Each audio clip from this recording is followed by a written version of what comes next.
Hello, future doctors, and welcome to this video. I am Shivam Raut, third MBBS student GMC Gondia. और the main reason मैं ये video डाल रहा हूँ क्योंकि मुझे कुछ कमेंट्स आए थे एक दो।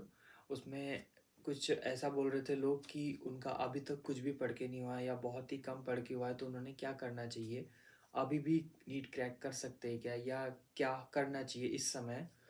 तो उन लोगों के लिए वीडियो है, ऐसे लोगों के लिए है जो जिनका सच में कुछ नहीं पढ़ के हुआ है या बहुत ही कम पढ़ के हुआ है। जिनका पढ़ के हो चुका है वो ये वीडियो देख सकते हैं, पर स्पेशली मैंने उन लोगों के लिए बनाया है जो जिनका सच में बहुत ही कम पढ़ के हुआ है। तो शुरू करते हैं गाइस। अभी भी नीट एग्ज़ाम के लिए 2 महीने बचे हुए हैं, एग्जैक्ट 2 महीने बची हुई है।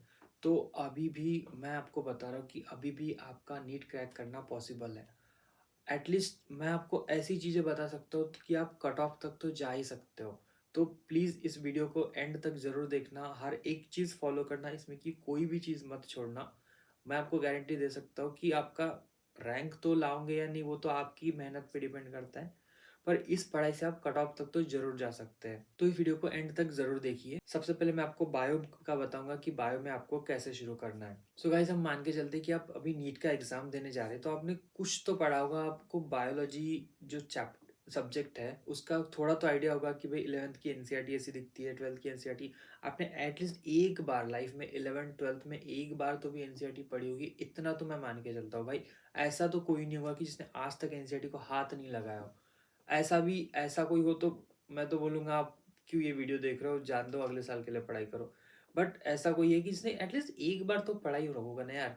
तो उन लोगों के लिए बता रहा हूँ मैं। अगर आपने एक बार तो भी एनसीईआरटी पढ़े हो तो ऐसा करो। अभी मैं स्ट्रैटेजी बता रहा हूँ कि आपने क्या करना है। सबसे पहले आप ऐसी बुक पकड़ो बायोलॉजी की जिस बुक में आपको पर चैप्टर समथिंग 150 से 200 क्वेश्चन मिल जाए। आप कोई भी अच्छी स्टैंडर्ड बुक पकड़ सकते हैं, जैसे फिंगर टिप्स हो गई एमटीजी की, या फिजिक्स वाला के कुछ मॉड्यूल समथिंग टाइप होते हैं, मैंने सुना है। वो आप पकड़ सकते हैं। तो सबसे पहले आप वो बुक पकड़ो, 150-200 क्वेश्चन आपके पास है, ठीक है। तो आप वो क्वेश्चन सॉल्व करना शुरू करो बिना पढ़े। एंड आई फिर से मैं एक चीज़ बोल रहा हूँ कि बिना पढ़े आपको वो पढ़ना सॉल्व करना शुरू करना है। आप बोलेंगे भाई ये क्या बता रहा है, हाँ ऐसा ही करना है आपको इस समय में, ऐसा ही करना है। बिना पढ़े आप वो सारे क्वेश्चन सॉल्व करना शुरू करो। जितने बनते उतने, आए तो ठीक नहीं तो ठीक, बस आप सॉल्व करना शुरू करो। उससे क्या होगा कि हाँ, और आपको हर चीज़ अच्छे से करनी है, हर क्वेश्चन अच्छे से पढ़ना है, हर ऑप्शन अच्छे से पढ़ना है, पूरा एक चैप्टर पूरा आपको करना है इस तरह से। वो हो गया। अब उससे क्या होगा कि आपको हर चीज़ क्लिक होगी। अब वो कैसा होगा क्या होगा ये इसमें मैं नहीं जा रहा हूँ, बट आप ऐसा ही करो।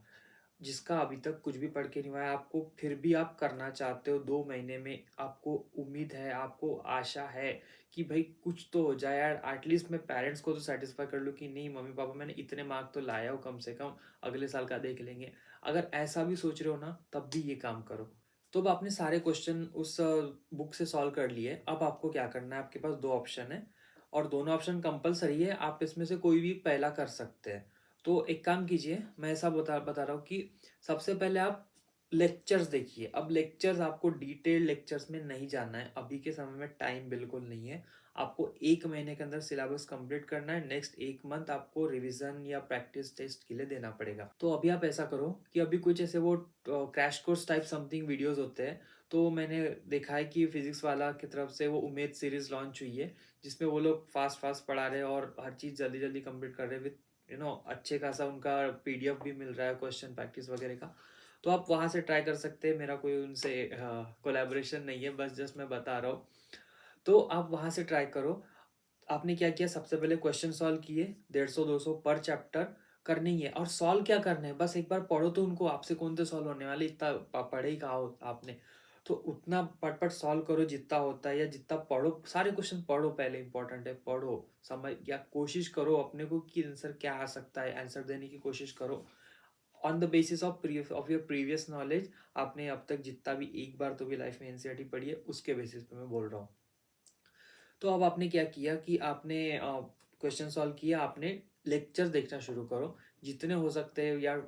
2x में देख लो लेक्चर, बट समझना चाहिए। ऐसा नहीं कि फास्ट कर रहे बस करने के लिए कर रहे, ऐसा नहीं। फास्ट आपको इज्जत से करना है, अच्छे से करना है। अब आपने लेक्चर्स देख लिया, अब आप एनसीईआरटी पे जाओ। एनसीईआरटी अच्छे से पढ़ लो, अब आपको वो एनसीईआरटी पट-पट समझ में आएँगी। क्यों? क्योंकि आपने जो गलत किए थे क्वेश्चन, जो क्वेश्चन आपसे नहीं बने थे, वही क्वेश्चन वो क्वेश्चन कहाँ से आए थे? एनसीईआरटी से आए थे। तो आपको पट-पट क्लिक होने लगेगा कि नहीं, हाँ, मैंने गलत किया था, हाँ, मैंने ये भी गलत किया था, हाँ, ये तो मेरे से बना ही नहीं। तो वो अब आपको ज़्यादा देर तक याद रहेगा।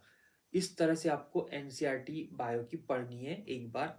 अब अब वो बायो की एनसीईआरटी पढ़ के हो गई। अब आप फिर से वो जो जहाँ से आपने सॉल्व किए ना, फिर से वहाँ पे जाओ, फिर से उस बुक में जाओ और फिर से वो सॉल्व करने की कोशिश करो। अब आप चेंजेस देखोगे कि आपसे बहुत सारे क्वेश्चन बन गए हैं, बहुत सारे क्वेश्चन बन रहे हैं।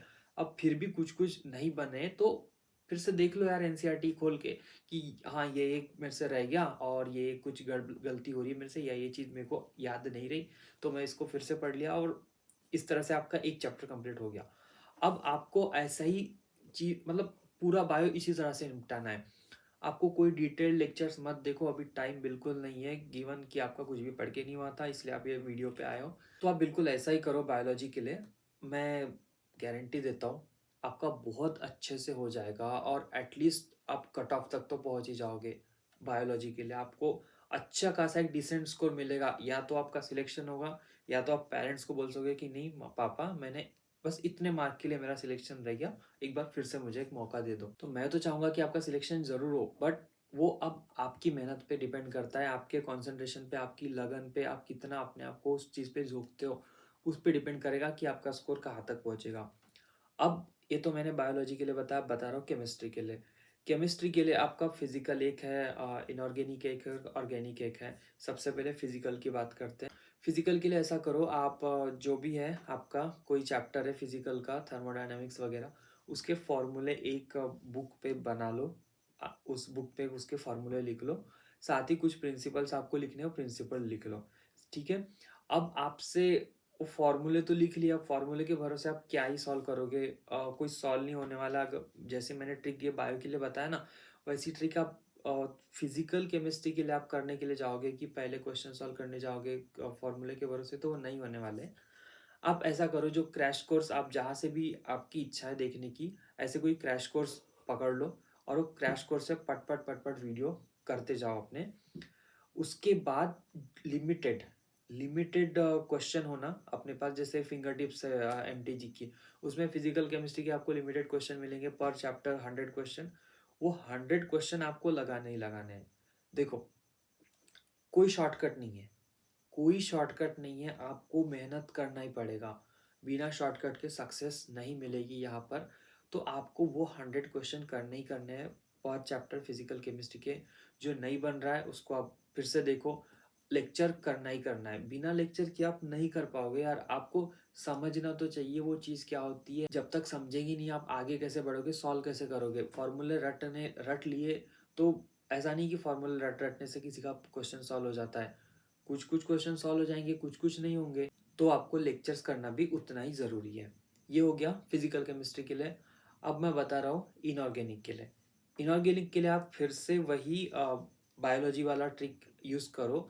आप उस चैप्टर में जाओ, उस बुक पकड़ो कोई एमसीक्यू की, जिसमें पर चैप्टर 150 से 200 या फिर 100 150 समथिंग, जितना भी आपको अच्छा लगे या जो भी बुक आपके पास अवेलेबल हो। बट आपको ज़्यादा लंबा नहीं खींचना है। अब इनऑर्गेनिक के लिए मैं तो बोलूँगा कि पर चैप्टर आप 100 क्वेश्चन भी कर रहे हो तो काफ़ी है। 100 क्वेश्चन से शुरू कर रहे हो तो काफ़ी है। आप 100 क्वेश्चन से शुरू करो, वो पढ़ो, क्वेश्चन आते तो ठीक, नहीं तो ठीक। उसके बाद आप उसका लेक्चर देखो, देन आप एनसीईआरटी पे जाओ, क्योंकि इनऑर्गेनिक हम एनसीईआरटी से ही पढ़ते हैं। और इस तरह से आप एनसीईआरटी पढ़ो, देन फिर से उन क्वेश्चन पे जाओ और पूरे क्वेश्चन याद कर लो।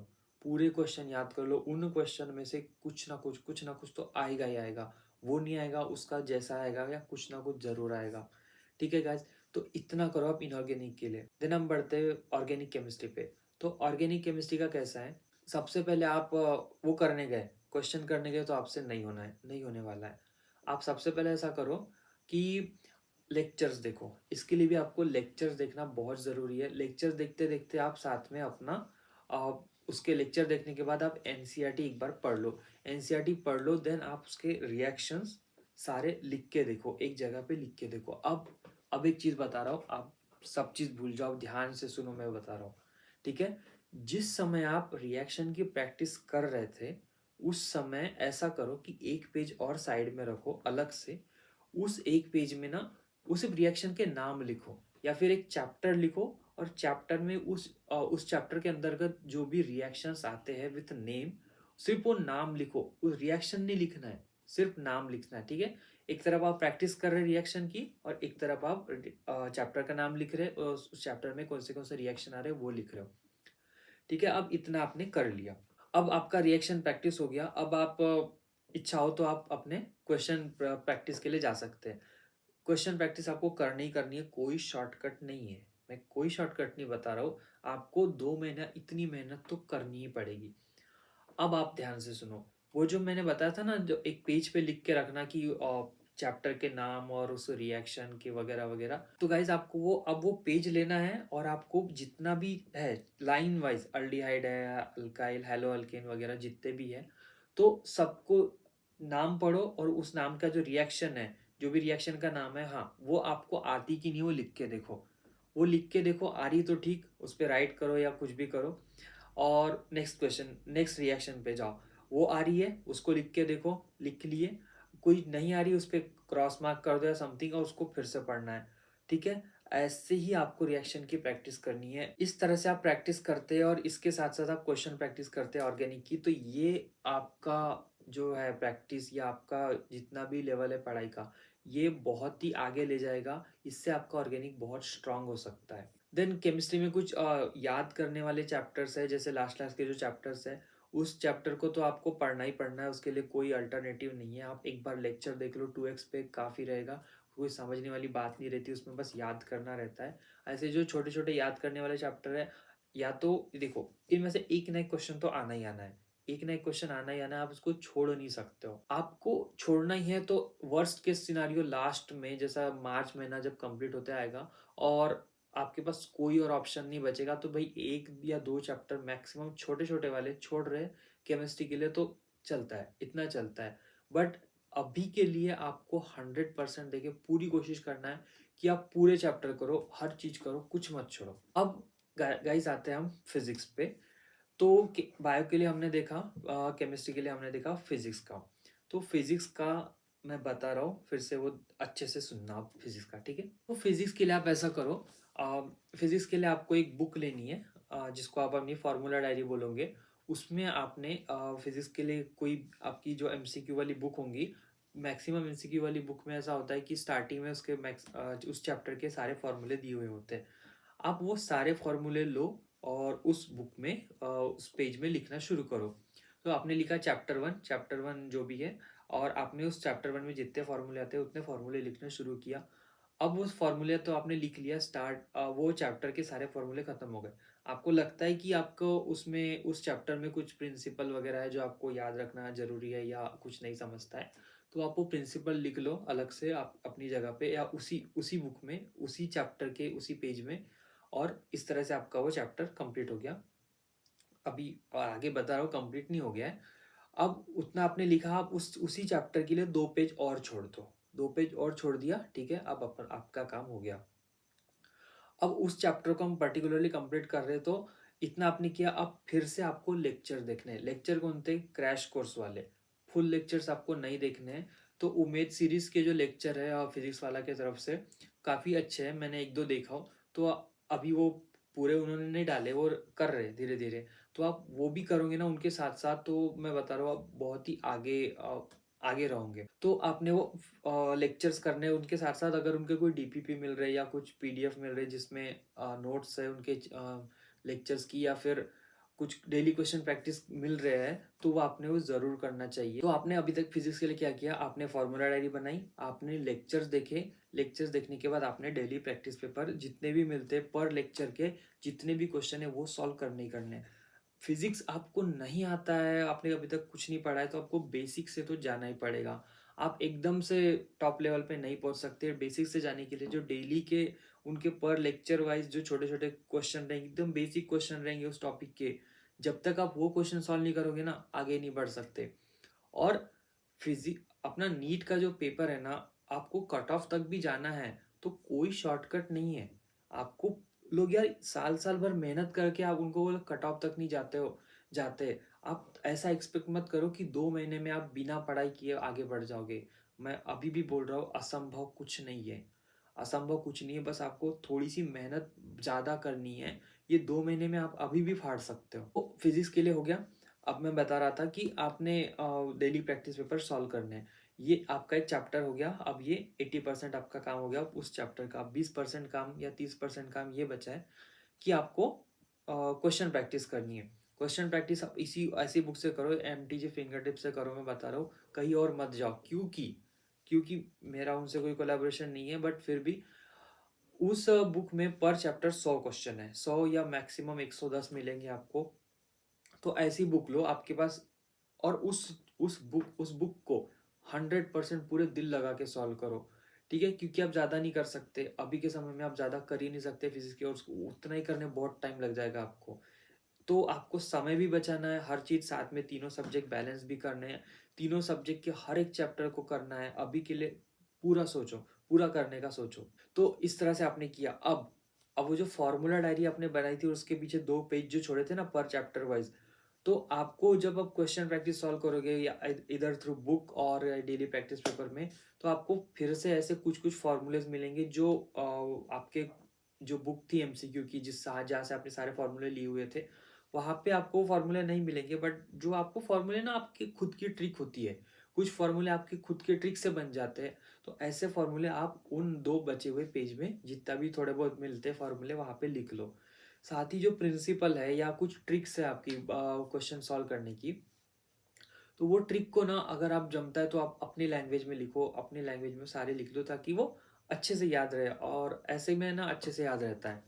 तो गाइस, ये हो गया ना, फिजिक्स के लिए बताया मैंने, बायोलॉजी के लिए बताया, केमिस्ट्री के लिए बताया। तो इतना आप करते हैं ना अभी के लिए, और इन 2 महीना मैं बोल रहा हूँ, फिर से बोल रहा हूँ, बार बार बोल रहा हूँ कि असंभव कुछ नहीं है। आप अभी भी कर सकते हैं, बस आपको वो झोंकना पड़ेगा यार। आप साल भर कुछ नहीं किए, 2 महीने में आप कर लूंगा बोलोगे, तो साल भर का मेहनत भी डालना पड़ेगा। अब सबसे इम्पोर्टेंट, जब आप ओवर टाइम कर रहे हैं, तो आपको अपनी स्लीप का ध्यान रखना ही रखना है। आप ऐसा नहीं कि दिन में 4 घंटा सो रहे 24 घंटे में, और फिर 20 घंटा पढ़ते ही पढ़ रहे। ऐसे ऐसे क्या होगा, आप 10 दिन पढ़ोगे, 15 दिन पढ़ोगे, 16वें दिन से आपका जो ब्रेक डाउन होना शुरू हो जाएगा ना, सारी मेहनत वेस्ट जाएगी आपकी, क्योंकि आपको उससे उभरने के लिए टाइम लग जाएगा, और इसमें आपके दिन जाएंगे वेस्ट। तो आपको अभी से अपनी स्लीप का ध्यान रखना है, खाना अच्छे से खाओ, ठीक है? खुश रहो, जमता है तो थोड़ी बहुत स्ट्रेचिंग करो, फिर पूरी पढ़ाई करो। सारे सोशल सोशल मीडिया से दूर हो जाओ, अभी कोई डिस्ट्रैक्शन नहीं, कोई डिस्ट्रैक्शन मत रखो। ऐसे लोगों से दूर रहो जो नेगेटिविटी फैलाते हैं, ये मैं अपनी वीडियो में बार बार बोलता हूँ। ऐसे लोगों से दूर रहो जो नेगेटिविटी फैलाते हैं, आप पे अपना नेगेटिविटी डालते हैं कि भाई मेरा हुआ ही नहीं, मेरा हुआ ही नहीं। ऐसे लोगों से बिल्कुल दूर रहने का। अब मैं बता रहा हूँ कि आपका जो एम है, आपका एम क्या है कट ऑफ तक पहुँचने का, फिलहाल के लिए। यार, कैसे भी करके सिलेक्शन दिला दो मेरे को यार, बस इतना ही चाहिए, कोई भी गवर्नमेंट कॉलेज मिल जाए, इतना ही चाहिए। तो अब गाइज, इस बात को ध्यान से सुनो जो मैं जो बता रहा हूँ। अगर आप कट ऑफ तक जाने की कोशिश करोगे ना, कट ऑफ तक जाने की जब आप कोशिश करोगे, तो आप, जिस मान के चलो अब 550 का कट ऑफ है, तो आपको मिलेंगे 520, 510 या 500। आपको 550 नहीं मिलेंगे, मैं ये गारंटी देता हूँ। अगर आप 600 की तैयारी कर रहे हैं, तब आपको 550 या पौने 600 मिलेंगे। तो आपको करना क्या है, आप कट ऑफ के बारे में मत सोचो, कितने मार्क मिलेंगे, क्या रिजल्ट आएगा, इस चीज के बारे में अभी मत सोचो। आपका 2 महीना है। आप ये सोचो, खुद से ये बोलो कि इन 2 महीने में क्या मैं पूरा सिलेबस 100% दे सकता हूँ नीट के लिए। क्या मैं हर चीज पढ़ सकता हूँ इन 2 महीने में? हर चीज आप नहीं पढ़ पाओगे, वो बात की बात है, या वो आप पे डिपेंड करता है। ऐसा नहीं कि नहीं कर सकते, वो आपकी आपकी कितनी मेहनत है। आप फिर जैसे मान के चलो, 1 महीने के लिए या 2 महीने के लिए आपने खुद को डिवोट करने का डिसाइड कर लिया, बट फिर भी कोई कोई दिन ऐसा आता है कि आपका वो दिन वेस्ट चले गया, कुछ हो गया, कुछ हो गया। तो इस तरह से कुछ कुछ दिन वेस्ट जाएंगे, या कुछ कुछ 1-2 घंटे भी वेस्ट चले गए, तो बहुत ही ज़्यादा घातक सिद्ध होंगे अभी के लिए, आपके लिए। क्योंकि आप कंपटीशन से थोड़ा सा पीछे आ ही जाएंगे, ये आप खुद ही समझते हैं, इसमें कोई समझाने वाली बात है नहीं। तो मैं ये बोल रहा था कि आपको 100% देना है। आप इसके बारे में, कट ऑफ के बारे में मत सोचो, क्या रिजल्ट आएगा इसके बारे में कुछ मत सोचो। आप यार इतना मेरे पास इतना सिलेबस है, इतने चैप्टर है, फिजिक्स के इतने चैप्टर, बायो इतने चैप्टर, केमिस्ट्री के हैं और मेरे को ये पूरे चैप्टर करने हैं। बस इतना अपना मेंटालिटी रखो, इतनी अपनी तैयारी रखो और बाकी सब उस पे छोड़ दो। बाकी सब आपकी फिर बाकी सब क्या किस पे डिपेंड करेगा, आपका कंसंट्रेशन कितना है। आप पेपर जब सॉल्व कर रहे हैं 3 घंटे आप पेपर में दे रहे हैं और 3 सवा 3 घंटे, तो उस समय आपकी क्या मेंटेलिटी है, क्या खाना खा के गए हो कि नहीं, कि कितना ज़्यादा खा के गए हो, ये सब चीज़ बारीक बारीक चीज़ डिपेंड करती है। तो गाइज अभी के लिए सिर्फ इतना करो, मैंने जो बताया उतना ही फॉलो करो बस। उससे ज़्यादा आपसे आप हो ही नहीं सकता और इतना ही बहुत है, क्योंकि टाइम कम है आपके पास, टाइम हर चीज़ आपको बचानी है। और अभी से मैं बता रहा हूँ, एक चीज़ और ऐड करना चाहता हूँ मैं इसमें, कि जैसे अपना पेपर होगा 3 घंटे का, तो अभी कोशिश करो कि अपना ना कंटिन्यू बैठने का टाइम बढ़ाओ। जैसे और ऐसा टाइम बढ़ाओ कि आप कंटिन्यू 3 घंटा फोकस कर सको। स्टार्टिंग में क्या होगा, आप 50 मिनट बैठोगे, एक सिटिंग में 50 मिनट बैठोगे, 50 मिनट अनडिवाइडेड आपका अटेंशन रहना चाहिए।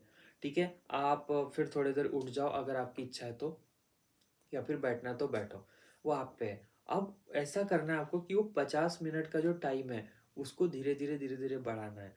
ठीक है, ऐसा टाइम बढ़ाना है कि आप 2 घंटे बैठ गए और आपका ना कमर दुखी ना कुछ हुआ, बस आपका पूरा ध्यान पढ़ाई में है। क्योंकि नीट के लिए आपको 3 सवा 3 घंटे 3.5 घंटे, और आप स्टार्टिंग से बैठे रहते हो, वो एंड जल्दी एंट्री होती है सेंटर में, आपको बिठाल के रखते हैं, तो इस तरह से आपको 4 घंटे बैठ बैठ सको। इस तरह से अभी से खुद को बनाना शुरू करो। और गाइज ये जो 2 महीने हैं आपका फ्यूचर डिसाइड करेंगे कि आप अपने फ्यूचर में अपने नाम के आगे डॉक्टर लगा पाओगे कि नहीं, या फिर डॉक्टर में भी एमबीबीएस करोगे, बीएमएस करोगे, या कोई और स्ट्रीम में जाओगे। ये बस ये 2 महीने डिसाइड करेंगे। और आपको जितना लग रहा है ना कि ये नीट में दे रहा हूँ, तो नीट किसी भी एक एग्ज़ाम दे रहा हूँ और बस हो गया, एग्ज़ाम में पास हो गया, अच्छे नंबर आ गए तो मुझे एमबीबीएस में एडमिशन मिल जाएगा। गाइज आप जितना सोच रहे हो ना एमबीबीएस को बस एक एडमिशन और एक डिग्री है, ये उससे कई गुना ज़्यादा बड़ा है, कई गुना ज़्यादा बड़ा, आपकी सोच से बहुत बड़ा है। मैं अपने एक्सपीरियंस से बता रहा हूँ। हमको जितना लगता है ना कि हम जितना एग्ज़ाम पास करेंगे, एक एडमिशन ले लेंगे, आप जब जाओगे, जब आप क्लिनिक्स में जाओगे, जब पेशेंट को देखोगे, जब आप उनको ट्रीट करने की कोशिश करोगे, आपको वो फील आएगा ना, वो फील कहीं खरीदा नहीं जा सकता। और आप उस चीज़ को डिज़र्व करते हो। आप उस चीज़ को कब डिज़र्व करते हो, अगर आप मेहनत करते हो तो। आप वो व्हाइट एप्रॉन कब डिज़र्व करोगे, अगर आप वो मेहनत अभी से, उतना जज़्बा, उतनी ताकत है आप में कि आप मेहनत कर सको, तब जाके वो आप व्हाइट एप्रॉन डिज़र्व करते हो। ये किसी भी अनडिज़र्वेबल व्यक्ति को नहीं मिलता है। जो व्यक्ति मेहनत करता है उसी को मिलता है। सारा ये खेल मेहनत का है, किस्मत का कुछ काम नहीं है इसमें। थोड़ा बहुत लक आता है बोलना, बट मैक्सिमम मैक्सिमम है आपका हार्ड वर्क, आप कितना देते हो। तो गाइज इसमें मैंने आपको बताया कि अभी आपको 2 महीने में क्या क्या करना है, कैसे कैसे करना है, बस इतना। अगर आपको कुछ भी लगता है, कुछ नहीं समझ आया, तो आप मुझे कमेंट करो या टेलीग्राम पे मुझे मैसेज करो, मैं ज़रूर रिप्लाई करूँगा। और अगर आपको लगता है कि मैंने इस थोड़े छोटे वीडियो में कुछ बताया हो, तो और आपको इससे कुछ वैल्यू मिली है, तो इसे ज़रूर लाइक शेयर और सब्सक्राइब ज़रूर कीजिए।